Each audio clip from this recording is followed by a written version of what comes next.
Sì, noi come amministrazione comunale abbiamo pensato di fare un regalino, un omaggio a tutti i bambini appunto che frequentano i nostri asili, appunto per dare un segno di vicinanza a loro e alle famiglie in questo anno che purtroppo è stato un po' particolare.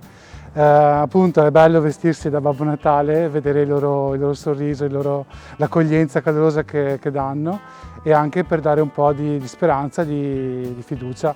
Chi come Babbo Natale non può fare questo? Allora, oggi abbiamo fatto la scuola materna di Pagnano d'Asolo e poi facciamo la scuola materna dell'Asolo Centro Storico, però in realtà i regalini li consegniamo a tutti gli asili appunto di Asolo.